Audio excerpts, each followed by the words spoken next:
Hello and welcome. I'm Geeta Mohan and you're watching World Today. Some breaking news coming in at the top of this bulletin. President Donald Trump has reacted to questions from reporters on his jibe at Brazil, his interference in terms of who should really be calling the shots in the country, and on Canada.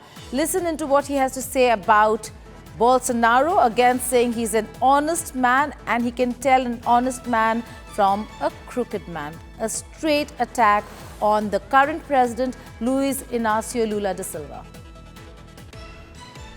He was a very tough negotiator, and I can tell you he was a very honest man, and he loved the people of Brazil. He was a very tough guy to negotiate with. I shouldn't like him because he was very tough in negotiation, but he was also very honest. And I know the honest ones, and I know the crooked ones.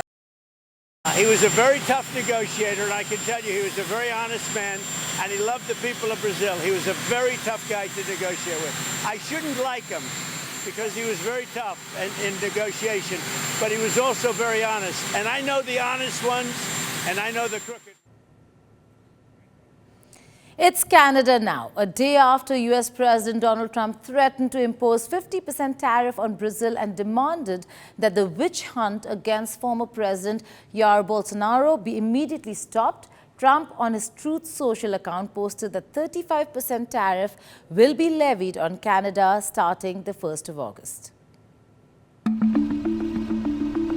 After Brazil, the Trump administration has now gone after Canada. Less than a month after US President Donald Trump attended the G7 summit in Cananaskis, Canada is now going to face 35% tariffs on goods starting August 1st. Trump announced the tariff on Canada by posting the letter on his Truth Social. He also threatened additional blanket tariffs of 15% or 20% on most trade partners. A day before Trump threatened to impose 50% tariff on Brazil starting August 1. Canadian PM Mark Carney said his government is committed to protecting the interest of its people. A blanket tariff of 25% has already been imposed on some Canadian goods. The country has also been impacted by global tariffs on steel, aluminium, and auto. Trump also blames Canada for not being able to stop the flow of fentanyl into the US. Canadian PM Mark Carney, in his response, said on X that Canada has made vital progress to stop the scourge of fentanyl in North America. US's global threats of tariffs and Trump's interference in the domestic matters of other countries, forcing some of them to act according to his whims by threatening heavy tariffs, has been condemned by China. Sovereign equality and non-interference in internal affairs are fundamental principles of the UN Charter and basic norms of international relations.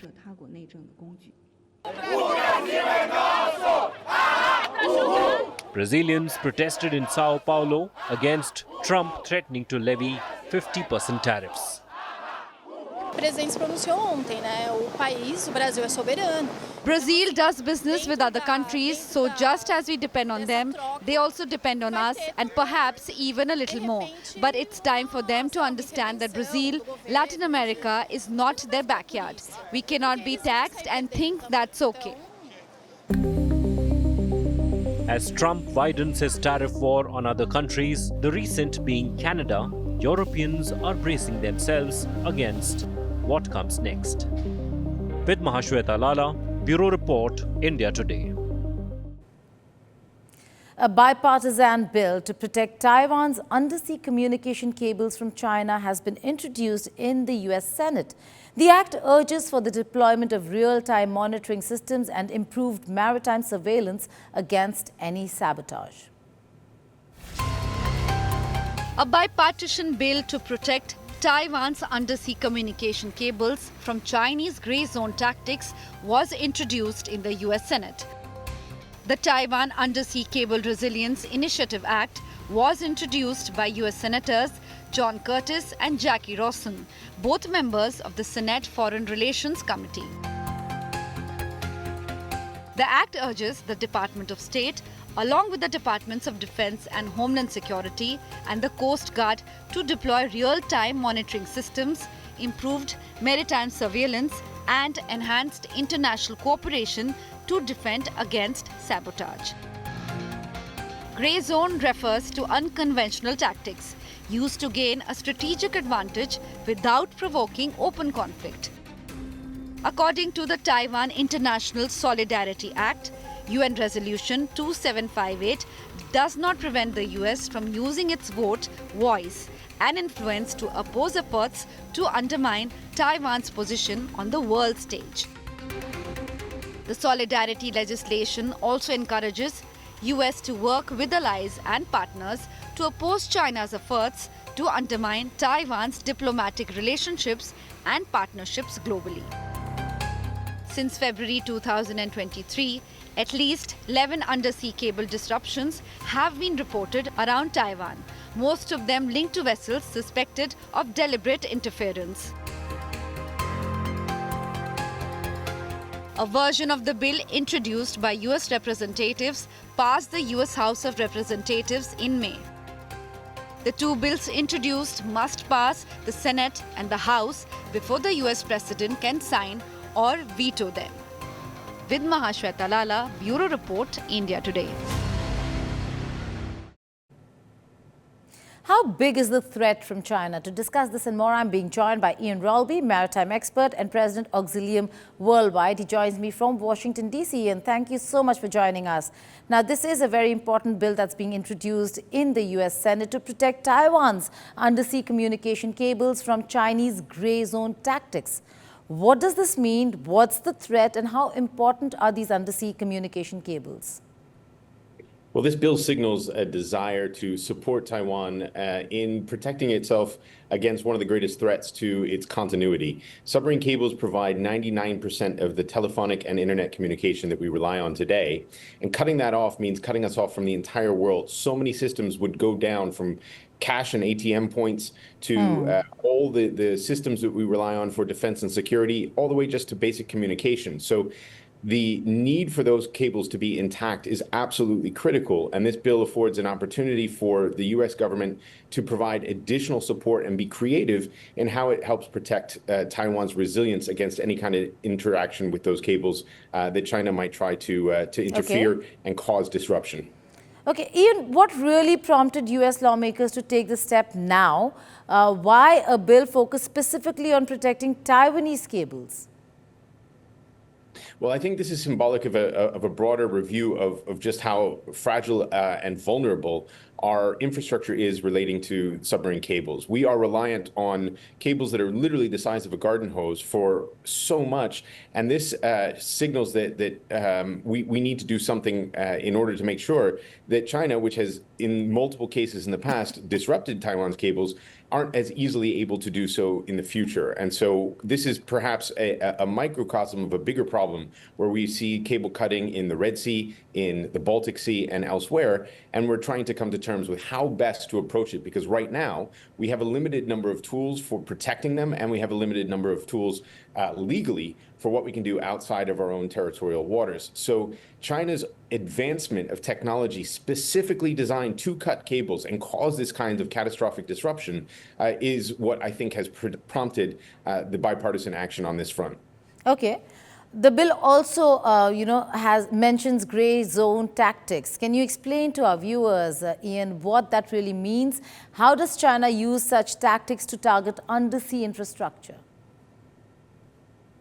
Okay, the gray zone is conceptually the space between peace and war. We all can feel that the maritime domain, particularly in critical places like around Taiwan and the South China Sea, are a bit more conflictual than peaceful, but aren't quite to the level of war.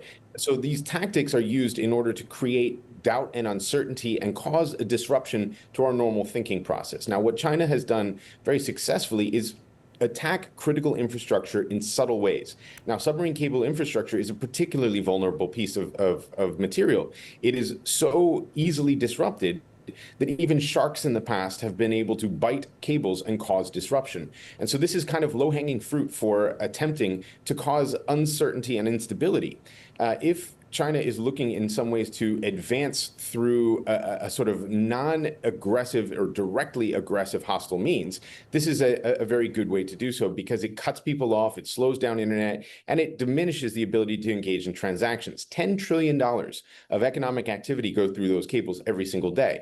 And so any kind of disruption, particularly at scale, causes all kinds of economic hardship and logistical nightmares. And so this is a way of softening the will of Taiwan, perhaps, to be able to be more susceptible to other types of attack and other types of advance. And so this is a bill that would help support Taiwan in trying to become more resilient against that. But it is something that we need to look at around the world because the operational tools for protecting cables are limited. The legal tools are even more so. And we need to do a lot more to come up with a way to safeguard this infrastructure on which we rely so critically today.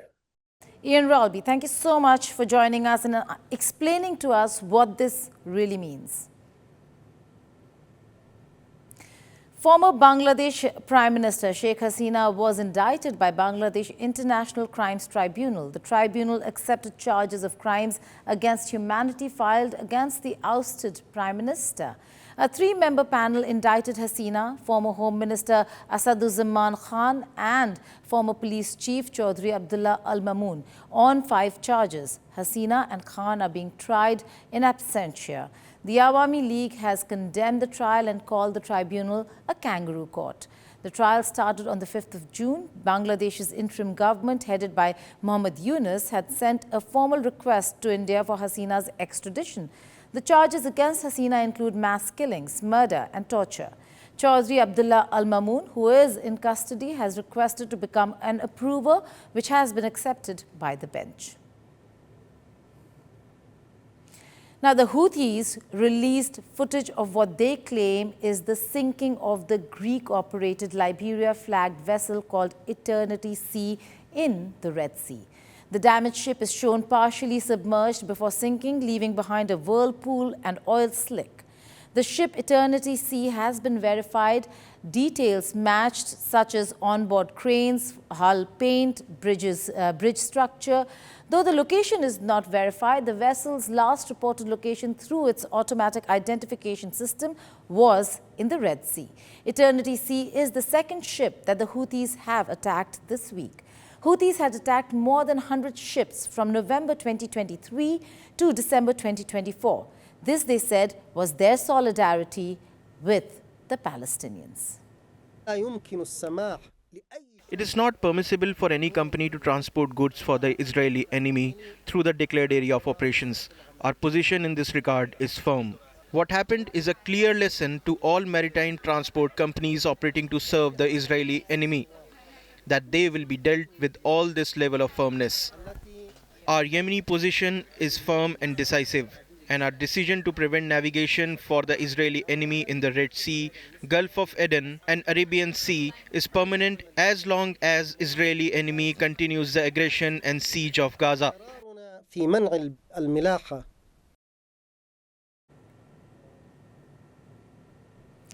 Federal immigration agents detained Mahmoud Khalil on March 8th, the first arrest under Trump's crackdown on students who joined campus protests against Israel's devastating war in Gaza. Khalil, a legal U.S. resident, was then taken to an immigration detention center in Jena, a remote part of Louisiana, thousands of miles from his attorney and his wife. Today, he sues the Trump administration. Here's a report. And he's not resisting. Put your arms around him. There's no use for this. Don't worry about it. Be happy. You're gonna have to come with us. Education, not deportation! Education, not deportation! Deportation, no more! Mahmoud Khalil, a pro-Palestinian activist and alumni of Columbia University, filed a complaint against Trump administration seeking $20 million in damages, alleging that he was falsely imprisoned and maliciously prosecuted. His complaint accuses President Donald Trump and other officials as an illegal campaign to terrorize him and his family post his arrest. She said they're taking him to 26 Federal Plaza. He named the United States Department of Homeland Security, Immigration and Customs Enforcement, and the Department of State as defendants for unlawfully imprisoning him. I'm initiating a process to seek accountability from the Trump administration for false imprisonment, for warrantless arrest, for intentional infliction, emotional distress, all of these things that I had to go through for over 100 days. And also for the chilling effect that such actions had on our community, the groups supporting Palestine, on students in general, and just on the American public as well. Khalil further stated that he either wants an apology or the money. What I'm asking for, it's either this sum of money or an apology, an official apology from the administration for the wrongdoings that they did against me and against others as well. After US President Donald Trump took over office in January, Trump issued executive orders for the removal of foreign nationals deemed to have hostile attitudes towards the US or who were accused of supporting threats to the national security.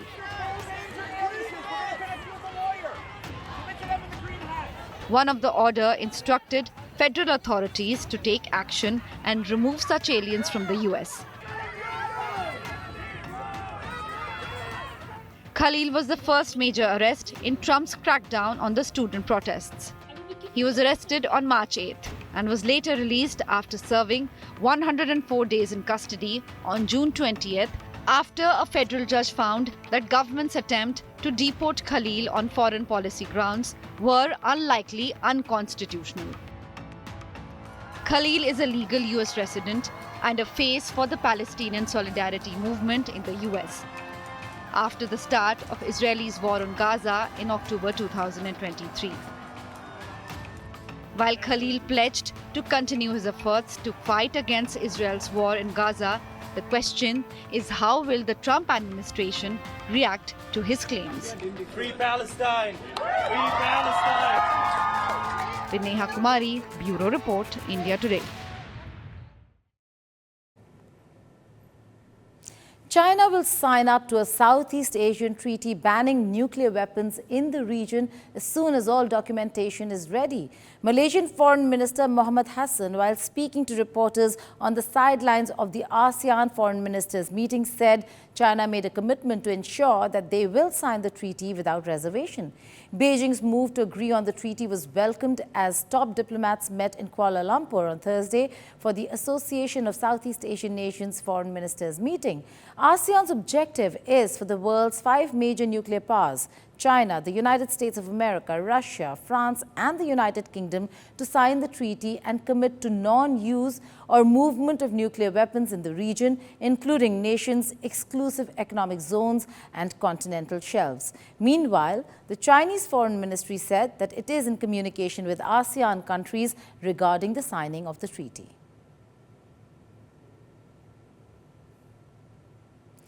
After 4 decades of conflict with the Turkish state, the outlawed Kurdish PKK held a ceremony to mark a symbolic first act in laying down its arms. About 30 fighters, men and women, placed their weapons in a cauldron, starting a disarmament process expected to last all summer. Turkish President Recep Tayyip Erdogan said the ceremony marked an important step towards our goal of a terror-free Turkey, unquote. Since the PKK launched its insurgency against Turkey in 1984, originally with the aim of creating an independent Kurdish state, the conflict has killed more than 40,000 people, imposed a huge economic burden and fueled social tensions. The PKK is listed as a terror group in Turkey, the US, European Union and the United Kingdom. Terör duvarı yıkıldıktan sonra Once the wall of terror is torn down, God willing, everything will change. More pain and tears will be prevented. The winners of this will be the whole of Turkey. Turks, Kurds, and Arabs. Then it will be our entire region and all our brethren in the region. Tüm bölgemiz ve bölgedeki kardeşlerimiz olacak. A French appeals court cleared convictions against two women who allegedly claimed that France's First Lady, Brigitte Macron, was a male before she married French President Emmanuel Macron. The court ruling has now sparked a wide controversy. Take a look at this report by Neha Kumari. A French appeals court cleared convictions against two women who allegedly claimed that France's First Lady, Brigitte Macron, was a male before she married French President Emmanuel Macron. The court ruled that Amandine Roy, a self-described spiritual medium, and Natasha Ray, an independent journalist, had every legal right to make the allegation. The charges first surfaced in December 2021 during a 4-hour YouTube interview hosted by Amandine Roy. Natasha Ray claimed to have uncovered what she described as a state lie, alleging that Brigitte Macron was originally a man named Jean-Michel Trogneux who transitioned before marrying the French president. The sensational claims went viral, fueling conspiracy theories online. Brigitte Macron responded by filing a libel lawsuit against the pair. In September 2023, a court initially ordered the women to pay 8,000 euros in damages to First Lady and an additional 5,000 euros to her brother. The French president called the rumors false information that disturb intimacy. President Emmanuel Macron married Brigitte Trogneux, a woman who is 24 years older to him. Macron, then a 15-year-old schoolboy, met Brigitte, who was a teacher at a private school in northern France. With Neha Kumari, Bureau Report, India Today. From the brass alleys of Moradabad to the global headquarters of Apple in Cupertino, Sabi Khan's journey is nothing short of iconic. Born in Moradabad in 1966, Khan spent his early years in India before his family moved to Singapore. A brilliant student, he pursued economics and mechanical engineering at Tufts University, followed by a master's from RPI. Here is more.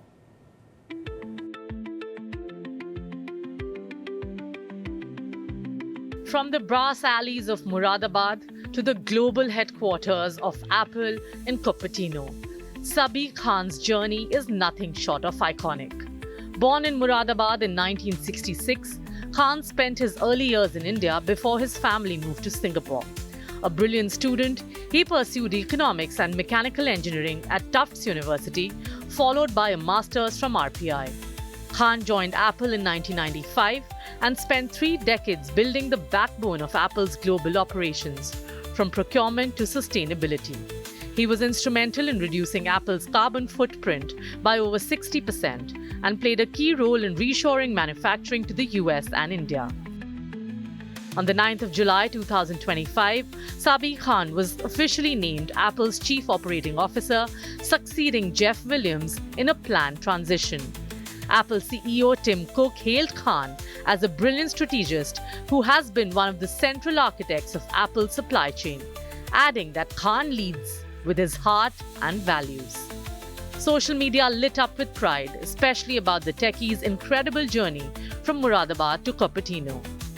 The elevation also sparked hopes that Apple will make its production debut in Uttar Pradesh soon. Sabi Khan joins a growing league of Indian origin leaders commanding global tech giants.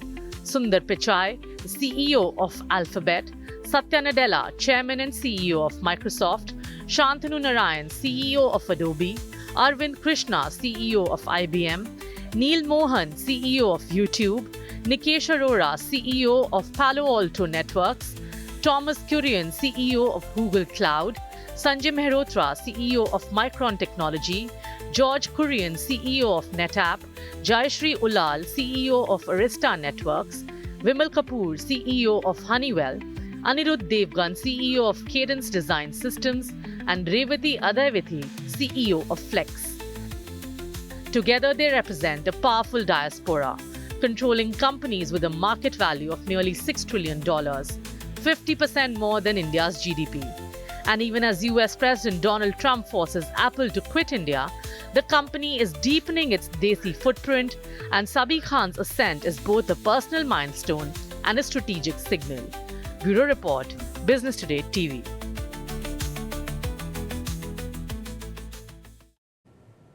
That's all in this edition of World Today. But before I go, here's what I leave you with. Designer Dema bids farewell to Balenciaga, which he led as creative director for the last decade.